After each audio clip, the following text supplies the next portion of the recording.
le parent, pour certaines raisons médicales, ne pouvait plus enfanter. Il lui avait été demandé d'arrêter d'enfanter. Je prends même le cas des femmes qui font la césarienne. Après un certain nombre de naissances, le médecin demande arrête. Si tu continues toute ta vie, tu ne vas pas enfanter. Mais la famille exige, mettre la pression sur l'homme. Non, c'est pas son enfant. Le nombre d'enfants que vous avez déjà. Il faut encore. Bon, pour que la femme joue de son droit en matière de relation, il faudrait également que la famille élargie soit également sensibilisée. Prochain diapo. Oui, le contexte socio-économique est très déterminant. L'éducation. Sans connaissance, sans savoir, on ne peut aller nulle part. Autrement dit, la connaissance est le pouvoir. Si nous voulons apprendre aux femmes à avoir le pouvoir pour avoir le contrôle de leur corps, il faudrait qu'elles soient suffisamment éduquées, même dans le domaine de la sexualité. En Afrique, de plus en plus, les choses évoluent. Mais avant, c'était pas ça.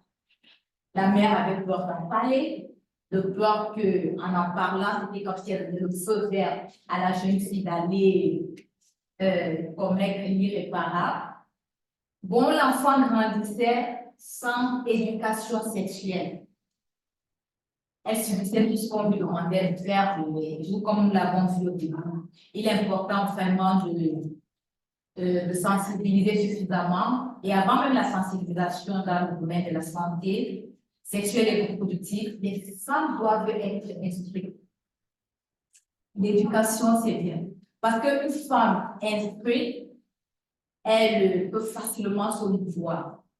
Lorsqu'elle a besoin de connaître quelque chose, d'une thématique clé, elle sait où aller pour prendre l'information et la bonne information. Elle sait à quelle porte frapper. Nous avons également l'autonomisation économique. Si la femme est instruite et elle n'est pas autonome économiquement, il y a un problème. Parce qu'elle va toujours dépendre d'une tierce personne qui aura son énergie. Et elle ne pourra pas disposer pleinement de son corps. Nous avons vu dans des foyers les femmes qui sont mortes parce qu'elles n'étaient pas instruites, elles n'étaient pas éduquées, elles n'avaient pas des moyens. Chaque fois qu'il fallait partir à l'hôpital, dans un centre de santé, il fallait faire recours à l'homme pour avoir de l'argent. Et à ce moment, l'homme peut décider de ne pas en donner, comme c'était généralement le cas. L'accès aux médias est également important, parce que les médias ont pour rôle d'informer. À travers les médias et même les médias Internet, on apprend. L'enfant n'a plus besoin, la jeune fille ou le jeune garçon n'a plus besoin nécessairement d'attendre pour recevoir une éducation de sa mère, de son parent. Il peut, avec les moteurs de recherche, directement s'informer. Le milieu géographique est également capital parce que l'information est fonction de là où on se trouve. Nous sommes tous d'accord que l'information en milieu rural arrive avec un certain retard par rapport au milieu urbain. Ça, il faut prendre ça en considération pour pouvoir aider les femmes à disposer pleinement de leur commerce. Prochain diapo.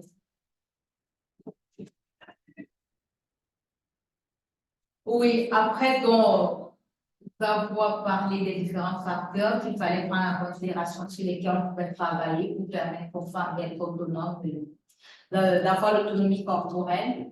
Nous avons pensé qu'il était également bon de numérer quelques actions de protection du droit à l'autonomie et à l'intégrité corporelle des femmes. Par exemple, je vais revenir sur l'autonomisation dans le domaine de l'éducation et l'empowerment économique des femmes que nous avons expliqué tout à l'heure parce qu'il y a une corrélation entre les deux. L'information, l'éducation, c'est la connaissance, c'est le pouvoir. L'argent également, c'est le pouvoir. Les deux vont de pair. Nous encourageons donc les femmes à être indépendante dans ces deux domaines-là pour pouvoir être maîtresse de l'enfant. Et que ce passage en rouge, nous l'avons mis en rouge vraiment, c'est pour attirer notre attention sur notre abilité. Le pouvoir des femmes pour prendre le contrôle de leur corps est étroitement lié au degré d'autonomie dont elles disposent dans les autres sphères de leur vie. Ça s'explique. Il y a une corrélation étroite. Les femmes ne peuvent pas dire oui à partir d'aujourd'hui. Nous sommes maîtresses de nos corps, nous disposons de nos corps, nous avons le plein pouvoir sur nous, le contrôle de notre corps, alors que dans les autres sphères de la vie, elles n'ont pas ce pouvoir-là. Qui dit pouvoir de partir et l'exerce. C'est ça que je vais faire. Bon, après cette action-là, nous avons également une action qui est celui de la gestation pour autrui. La gestation pour autrui, comme solution pour lutter contre l'infertilité qui est un gros problème à la vie. Dans les sociétés d'avant, l'infertilité n'était pas facilement vue parce qu'il y avait des mécanismes qui permettaient de contourner la chose. Dans un couple, quand un homme ou une femme n'avait pas procréé, donc comme un accord, la femme pouvait aller avec soit le frère de son mari, soit avec l'ami de son mari, et ça restait un secret polichinelle entre les deux. On savait que l'enfant né issu de ce couple était la femme du couple. C'est pourquoi, à l'époque, parler d'infertilité, c'est comme si ça n'existait pas. Mais non, quand on cause avec les anciens, quand on fait des études, on se rend compte que ça a toujours existé. La génération d'aujourd'hui, c'est une génération un peu bavarde. On expose aussi les réseaux sociaux. Quand ça ne va pas, on n'en parle de vie. Comme action pour contrôler cela, nous avons pensé que la gestation pour autrui, le phénomène de mère porteuse pouvait aider. Nous avons fait un petit sondage pour voir les personnes favorables à l'idée de mère porteuse. Vous me donnez quelques minutes, je retrouve le sondage sur la plateforme.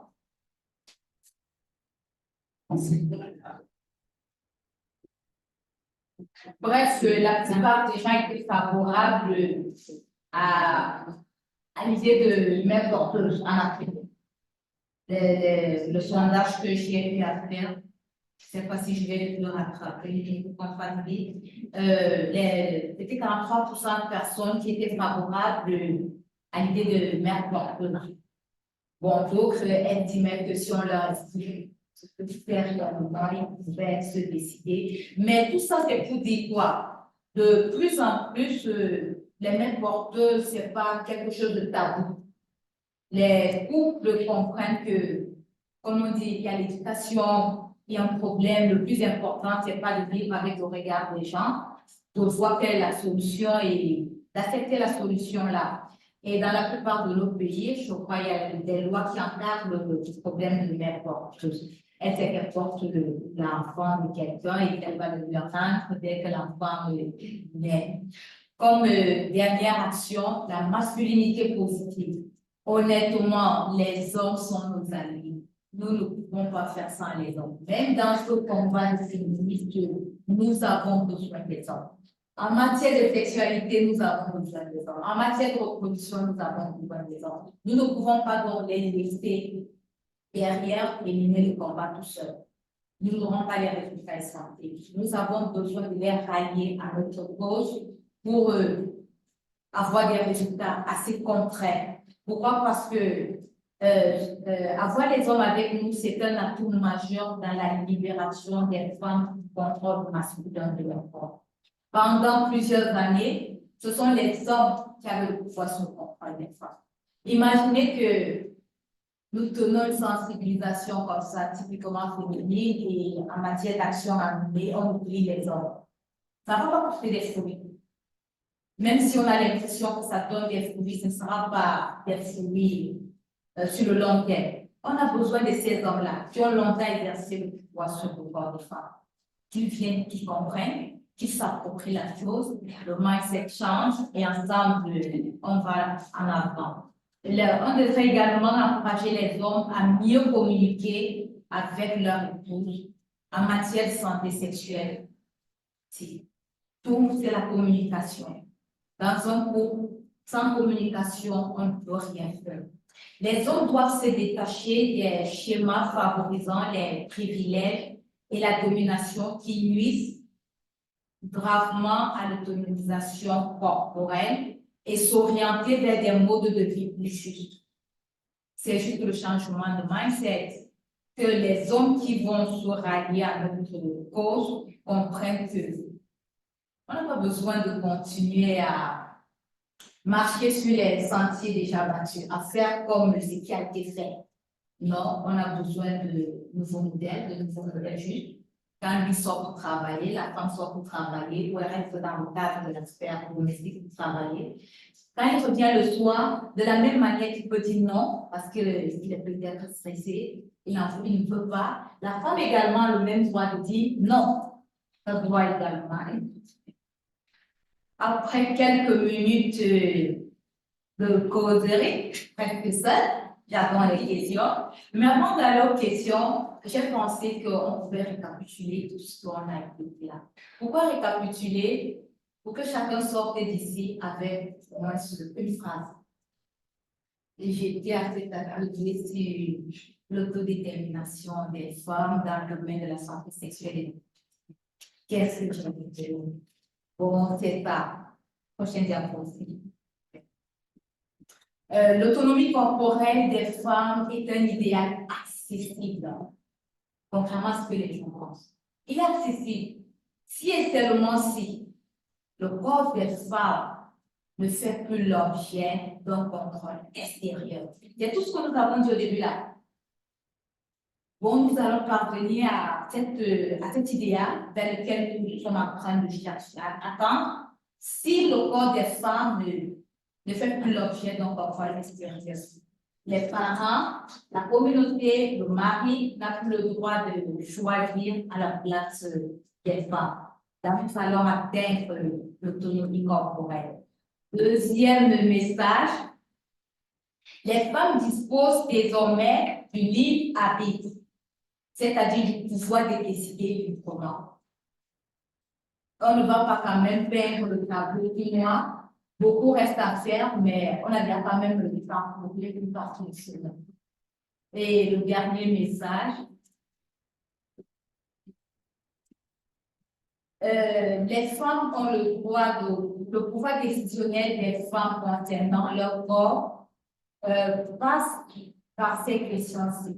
Si elle veut avoir, si oui ou non elle voudra avoir des rapports sexuels, quand, avec qui, si oui ou non elle voudrait avoir des enfants, quand, avec qui et à quelle fréquence avoir des enfants.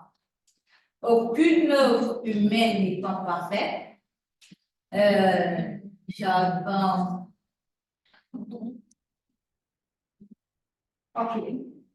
Ok, merci Vianney Mouguet. Merci Vianney Mouguet pour cette belle présentation. Merci. C'est vrai, tout est dit, tout est résumé, tout est récapitulé, même pour celles qui nous ont rejoints en tout temps. Je crois que les questions vont permettre de nourrir davantage sa présentation. Mais avant d'arriver aux questions de tout le monde, je voudrais commencer à tout seigneur, tout honneur, de commencer aussi par prendre la parole parce que je suis modérateur, de dire que les mesures alternatives que vous avez proposées face à la forme d'infertilité, vous avez pensé aux grossesses, aux mères porteuses. Est-ce que ce n'est pas très vite aller dans cette solution? Est-ce que vous ne pensez pas à la procréation médicalement assistée, par exemple, d'abord? C'est-à-dire qu'on essaie d'autres choses sur la femme particulier pour que les mères porteuses soient le dernier rempart, parce que cette solution a elle aussi d'autres complications, d'autres limites, du fait souhaiter, par exemple, qu'au bout du processus d'enfantement, la mère porteuse peut décider de dire que je le garde, c'est le mien. Ça aussi, c'est les difficultés qu'il y a dans ce problème. Donc, je pense qu'il faut proposer ça comme une mesure, une solution. D'abord, la première, de penser à la procréation médicalement assistée avant d'étendre, si cette option-là n'aboutit pas, de poursuivre vers si on parle quelqu'un d'autre. Merci pour le complément. Vraiment, c'était important. C'est ouvert, donc là, je vais aussi sur les autres contributions aux questions qui seront toutes les bienvenues, évidemment, pour permettre à Fanny d'enrichir encore, de compléter son travail qui est déjà pas mal fait. Oui, madame. Si vous pouvez vous présenter pour te connaître encore. Je suis la rapporteure des défenseurs des droits de l'homme. Toutes les excitations. Je pense que les médias, sa parente est deux. Lequel les travailleurs étaient travaillés continuellement. On aurait dû travailler plus ensemble. Ma question est que toutes ces violences structurelles mettent la femme dans une situation de domination. A tellement perduré que certaines femmes finissent par croire que la victoire est continue. C'est des histoires du siècle, la colonisation, avant la colonisation. Aujourd'hui, au XXIe siècle encore, autant la femme est issue, autant la femme en est issue. Celles qui n'ont pas les moyens souffrent, autant celles qui sont riches souffrent. Les billes, autant la femme qui cherche de la souffre, la bonne de l'effet souffre. Donc, le dénominateur commun étant cette relation tumultueuse entre l'homme et la femme, qui a été vraiment ficelée et bien vissée par la société. Comment, là ma question, comment nous, les défenseurs des droits humains, les féministes, nous devons, c'est là il faut aller vite, on n'a plus de temps. Comment est-ce que nous allons provoquer cette transformation rapide, surtout que nous avons les moyens, les types, c'est une arme que Dieu nous a donnée. C'est une arme que même ma tante qui est au village, qui ne sait pas lire et écrire, c'est que quand elle écoute la radio le soir, elle peut envoyer un sonore à son téléphone au journaliste, on va lui donner la réponse. C'est un moyen efficace, rapide. Comment aller très vite avec cet outil? Surtout que ça a un coût. Ça m'a dit. Je vais répondre et également c'est vrai qu'on ne peut pas bousculer les croyances comme ça là. Ce sont des choses que nous avons trouvées qui datent depuis les siècles. C'est pourquoi je vous invite à travailler avec les chocs traditionnels, les chocs religieux, parce que s'ils comprennent notre cause, ils pourront facilement nous aider dans notre travail. N'oublions pas que quand on va travailler avec les populations, quelqu'un va te dire, lui, il entend pas ce que toi tu dis, ce que son choc.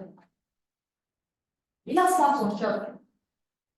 Il n'est pas d'abord autorisé de pénétrer un groupe sans concerter, sans avoir les autorités administratives, les autorités professionnelles. Franchement, mettons l'aide de notre côté. Même les imams, même les pasteurs, les prêtres, ça va prendre le temps que ça va prendre. Ce sont des gens qui rassemblent beaucoup. Oui, des gens auprès qui, leurs fidèles, leur droit en eux, en ce qu'ils disent. Et les gens qui font le marketing en fait ça. Dans certaines églises, ils passent. C'est-à-dire une publicité gratuite, ils ne payent pas. Ils viennent et donnent un communiqué. Au moins, à l'église catholique, on prend le temps de vérifier. Et quand on trouve que c'est bon, on affiche dehors. Mais ailleurs, bon, c'est bon, on peut facilement le dire en plein peu. Un culte à combien de fidèles? Il y a combien de cultes par dimanche? Bon, c'est une force, mais n'égligeons pas cela. Une autorité reste une autorité. C'est une porte d'accès. Travaillons avec eux. Travaillons également avec les hommes. Ne laissons pas les hommes les trouver. Les hommes comprennent ce que nous voulons les hommes et ensemble, on va changer la vie.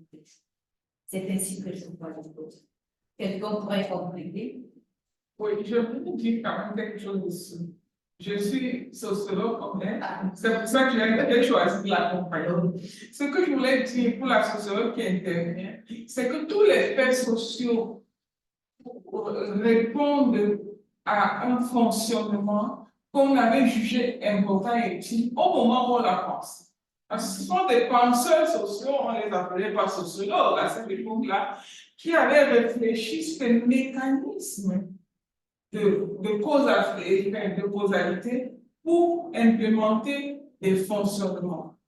Et ce n'était pas faux. Quand on voit ces bases, ce n'était pas faux, c'était juste, c'était normal, c'était même important et c'était pas mal pensé. Sauf que ils l'ont pensé, mais ils n'ont pas vu tout le contour qu'il y avait autour ils n'ont pas mesuré ou étudié toutes les difficultés. Ça fait que ce sont ces difficultés qui nous reviennent à la base sociologique et pour lesquelles on se pose comme des militants maintenant qui luttent pour pouvoir améliorer ces choses.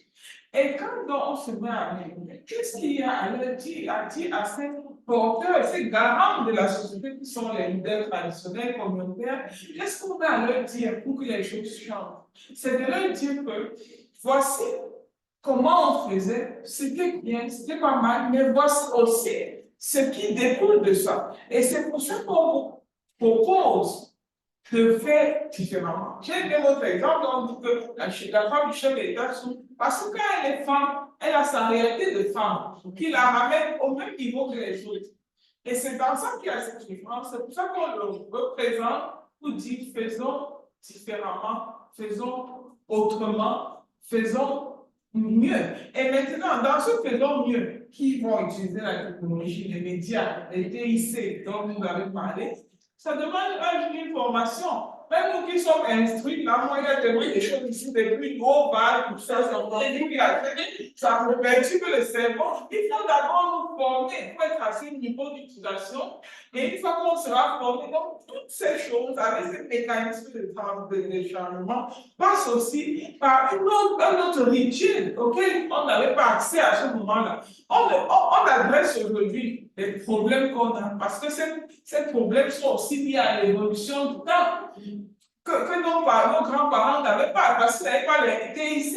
Ils n'avaient pas les problèmes qu'on a aujourd'hui, parce que donc, ces réalités doivent plus s'ajuster, se revoir. C'est pour ça qu'on est dans ce qu'on appelle les luttes. Et les luttes, c'est des phénomènes qui ne s'arrêtent pas. Ça continue à mesure que le problème existe, à mesure que les difficultés sont toujours là et que les nouvelles réalités se présentent. Donc, c'était un peu ça. Et puis, comme elle a dit dans son réponse, on associe ce qui peuvent être des facteurs facilitants. Celui qui est mieux entendu, on l'écoute, on passe par lui. Celui qui est derrière les technologies, les influenceurs, celui qui peut avoir un impact sur les autres, on passe par lui pour atteindre ce qu'on veut. Mais je dis le fondement, ce n'est pas mauvais. La solution, ça va prendre son temps, mais il faut surtout, qu'est-ce que je voulais vous dire aussi? Il faut toujours utiliser les succès, les success stories. J'ai aimé ça ce matin, dans la présentation du matin, où on disait, à la salle sororité, on disait qu'on va aussi financer les projets qui présentent les réussites des femmes. Les réussites des femmes africaines, les succès des femmes, qu'on puisse les documenter, les présenter, et ce modèle de réussite, ça inspire les autres. On se dit, waouh, mais qu'est-ce qu'on a? Qu'est-ce qu'on perd quand on reste dans l'ombre? Quand on reste dans le radicalisme culturel? On rate aussi des choses, on perd des choses. Donc, voilà autant de choses qui montrent qu'on est dans une vie dynamique. dynamique et c'est dynamique. Voilà, merci. Oui, madame, et après, madame. Merci beaucoup Madame, c'est je suis passée on a fait en tout ce que j'ai voir, je suis le président de l'école de société familiale accès au système en Côte d'Ivoire. Et après, c'est les gens qui sont de nous réalités en Côte d'Ivoire. Parce que chez nous aussi, il y a aussi cette réalité-là de la question de l'éducation de la femme et aussi de la question de ces droits qui sont à restituer. Et je dirais la première chose d'abord, on a ce blocage de l'éducation, l'utilisation de l'éducation. Parce que la femme n'a pas suffisamment de ressources éducatives d'abord avant d'avoir cette ressource éducative. Et elle, mais aussi parce que on peut la l'évidence, on peut la trouver, la première de toutes les fois, c'est la première-là, éducative, éduquer la femme, c'est qu'elle va connaître, tu vas dans le milieu de la technologie, et puis la société, vous savez, alors, parce qu'elle est évoluée, la confiance, apprendre au fur et à mesure, donc, c'est évoluer. Ensuite, elle pourra être autonome, et aussi, elle pourra aider, quand on se avec la masculinité. C'est un positif. C'est important que pour moi, le ministère ne fait pas les ordres. C'est vraiment quand on fait des liens. La femme, elle donne les ordres. C'est l'homme qui est le chef de la famille. Donc, toutes les décisions seront portées vers lui. Il y a encore des décisions qui sont encore traînées, encore de jeunes choses qui sont encore c'est très important de le prendre en compte sur la responsabilité. Il y a des moments où merci.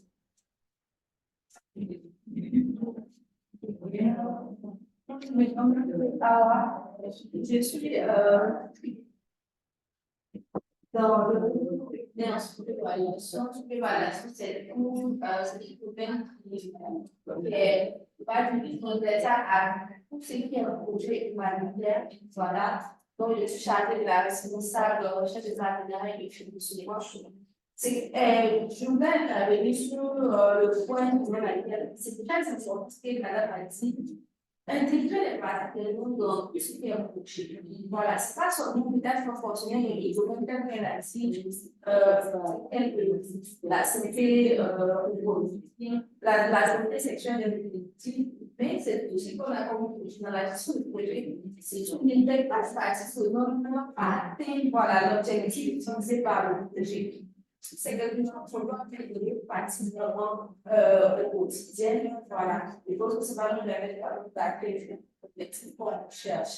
Et là, il s'agit de m'intéresser à la question à quelle fréquence fait le site. Et je pense que ça peut-être sortir un peu du contexte, mais c'est un programme de la production. Voilà. Ça, c'est peut-être que vous avez abordé sur l'aspect de celles qui n'ont pas la volonté de décider par elles-mêmes à cause de l'homme des contraintes, voilà, avec une pression pour le faire maintenant. Et celles qui ont cette liberté, voilà, qui n'ont pas vraiment de contraintes sur le temps, du foyer. Comment faire pour gérer ça rentre un peu dans l'état de l'éducation familiale. On entend beaucoup de choses, même si on a plus de choses, ce qu'il y a des méthodes contraceptives. Je ne peux pas prendre de méthodes contraceptives. Vous, peut-être là, vous êtes je vous souhaite qu'on partage un peu l'expérience que vous avez depuis madame l'expérience. Ok, merci à moi. À quelle fréquence on va faire? Mais ça, c'est personnel. Oui, ça franchement, c'est personnel. On vous donne le pouvoir et vous l'abandonnez à une personne? Non, pas vraiment. C'est chacun qui va répondre. Je peux juste, avant que tu complètes, je peux juste apporter quelques petits éclairages.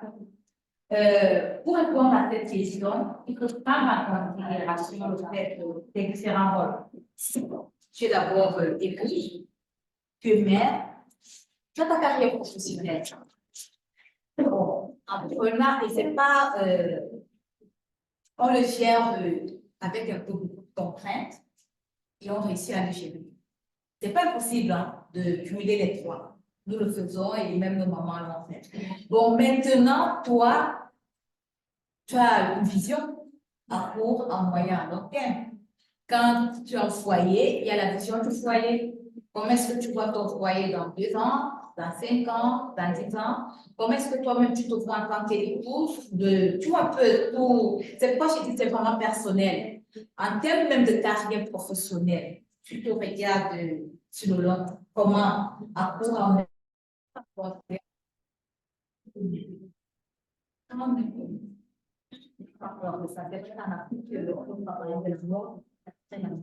Mais oui, ça c'est vrai, mais soyons humains sur réalité.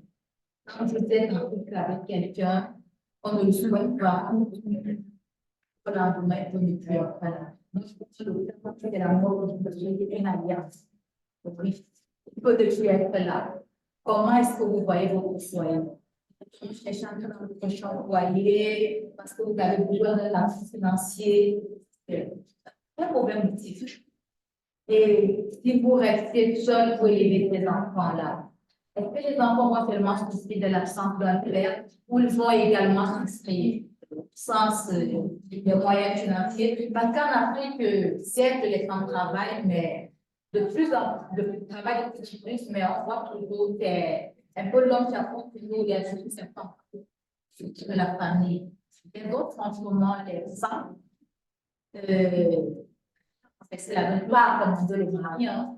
C'est pourquoi je parlais de prendre en considération les différents rôles. À chaque statut attribué en rôle social. Quand tu es quand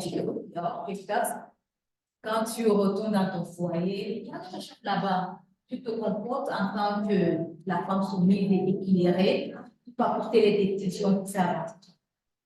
Oui. Et on a parlé donc, prendre le point de vue, c'est important. Bon, c'est un peu de revient.